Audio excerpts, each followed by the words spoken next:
مومنوں میں کتنے ہی ایسے شخص ہیں کہ جو اقرار انہوں نے اللہ سے کیا تھا اس کو سچ کر دکھایا. پھر ان میں بعض ایسے ہیں جنہوں نے اپنی نظر پوری کر دی یعنی جان دے دی، اور بعض ایسے ہیں کہ انتظار کر رہے ہیں اور انہوں نے اپنے قول کو ذرا بھی نہیں بدلا، تاکہ اللہ سچوں کو ان کی سچائی کا بدلہ دے اور منافقوں کو چاہے تو عذاب دے یا ان پر مہربانی فرمائے. بے شک اللہ بخشنے والا ہے، مہربان ہے. اور جو کافر تھے ان کو اللہ نے پھیر دیا، وہ اپنے غصے میں بھرے ہوئے تھے، کچھ بھلائی حاصل نہ کر سکے. اور اللہ مومنوں کے لیے لڑائی میں کافی ہو گیا، اور اللہ زور آور ہے، غالب ہے. اور اس نے اہل کتاب میں سے جن لوگوں نے ان کی یعنی مکے والوں کی مدد کی تھی ان کو ان کے قلعوں سے اتار دیا اور ان کے دلوں میں دہشت ڈال دی. تو بعض کو تم قتل کر دیتے تھے اور بعض کو قید کر لیتے تھے، اور ان کی زمین اور ان کے گھروں اور ان کے مال کا اور اس زمین کا جس میں تم نے پاؤں بھی نہیں رکھا تھا اس نے تم کو وارث بنا دیا. اور اللہ ہر چیز پر قدرت رکھتا ہے. اے پیغمبر اپنی بیویوں سے کہہ دو کہ اگر تم دنیا کی زندگی اور اس کی زینت و آرائش چاہتی ہو تو آؤ میں تمہیں کچھ مال دوں اور اچھی طرح سے رخصت کر دوں، اور اگر تم اللہ اور اس کے پیغمبر اور عاقبت کے گھر یعنی بہشت کی طلبگار ہو تو تم میں جو نیکوکار ہیں ان کے لیے اللہ نے اجر عظیم تیار کر رکھا ہے. اے پیغمبر کی بیویوں، تم میں سے جو کوئی کھلی ناشائستہ حرکت کرے گی اس کو دونی سزا دی جائے گی،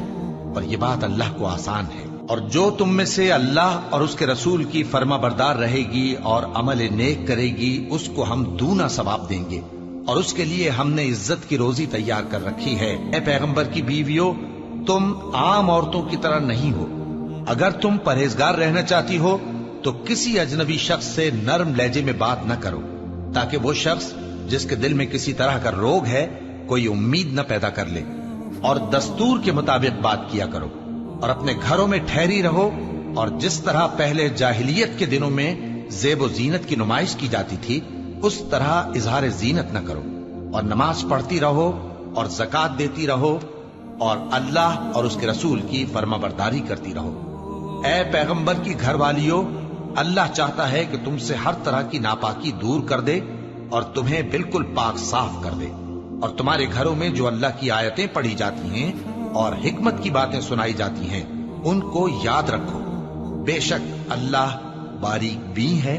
باخبر ہے. جو لوگ اللہ کے آگے سر اطاعت خم کرنے والے ہیں یعنی مسلمان مرد اور مسلمان عورتیں اور مومن مرد اور مومن عورتیں اور فرمانبردار مرد اور فرمانبردار عورتیں اور راست باز مرد اور راست باز عورتیں اور صبر کرنے والے مرد اور صبر کرنے والی عورتیں اور عاجزی کرنے والے مرد اور عاجزی کرنے والی عورتیں اور خیرات کرنے والے مرد اور خیرات کرنے والی عورتیں اور روزے رکھنے والے مرد اور روزے رکھنے والی عورتیں اور اپنی شرمگاہوں کی حفاظت کرنے والے مرد اور حفاظت کرنے والی عورتیں اور اللہ کو کثرت سے یاد کرنے والے مرد اور کثرت سے یاد کرنے والی عورتیں.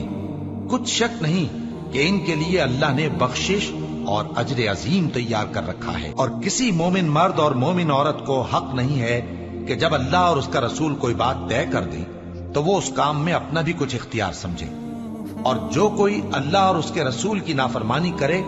وہ بالکل گمراہ ہو گیا. اور جب تم اس شخص سے جس پر اللہ نے احسان کیا تھا اور تم نے بھی احسان کیا تھا یہ کہتے تھے کہ اپنی بیوی کو اپنے پاس رہنے دے اور اللہ سے ڈر، اور تم اپنے دل میں وہ بات چھپا رہے تھے جس کو اللہ ظاہر کرنے والا تھا، اور تم لوگوں سے ڈرتے تھے حالانکہ اللہ ہی اس کا زیادہ مستحق ہے کہ اس سے ڈرو. پھر جب زید نے اس سے تعلق ختم کر لیا یعنی اس کو طلاق دے دی تو ہم نے اسے تمہاری زوجیت میں دے دیا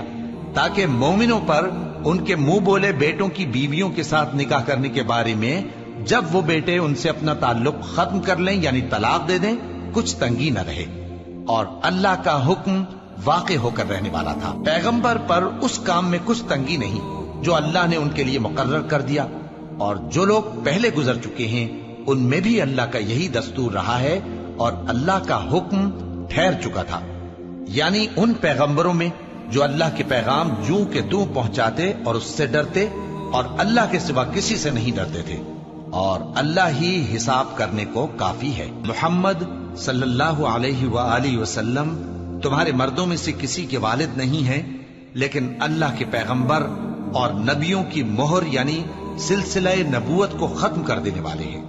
اور اللہ ہر چیز سے واقف ہے۔